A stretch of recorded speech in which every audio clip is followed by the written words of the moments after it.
కర్ణాటకలోని ధర్మస్థలిలో ఏం జరిగింది? ఈ 100 శవాలను పూడ్చిపెట్టిన ఆ పారిశుద్ధ్య కార్మికుడు అంటే మున్సిపల్ లేబర్ ఎందుకంత భయపడుతున్నాడు? నన్ను ఉరి తీయండి అంటూ పోలీసులను వేడుకుంటున్నాడు. ఎందుకు? అసలు ఏం జరిగింది? ఇప్పుడు ఈ మున్సిపల్ లేబర్ ఆ వ్యక్తి మాటలతో మాట్లాడుకుందాం. నేను 100కు పైగా ఆడవాళ్ళ బాడీస్ని పూడ్చిపెట్టాను. వీళ్ళలో చిన్నపిల్లలు కూడా 70 మందికి పైగా ఉన్నారు. వీళ్ళపైన అత్యాచారం జరిగి ఉండొచ్చు అని నాకు అనిపించింది కూడా. ఎందుకంటే వీళ్ళలో చాలామందికి ఒంటి మీద బట్టలు లేనే లేవు. అలాగే కొట్టినట్టుగా, గొంతు నుమిలినట్టుగా, వీళ్ళకి బ్లీడింగ్ కూడా అయినట్టుగా నేను చాలామంది శరీర భాగాల్ని చూశాను.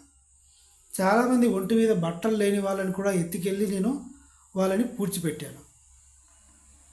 అంటే ఆయనకి ఎంత చేసి దాదాపుగా 100 శవాలు అంతా అయిపోయిన తర్వాత ఇప్పుడు ఆయనకి ఎందుకు బతకాలనిపించట్లేదు. ఆ వేదన నన్ను వేధిస్తూ ఉంది.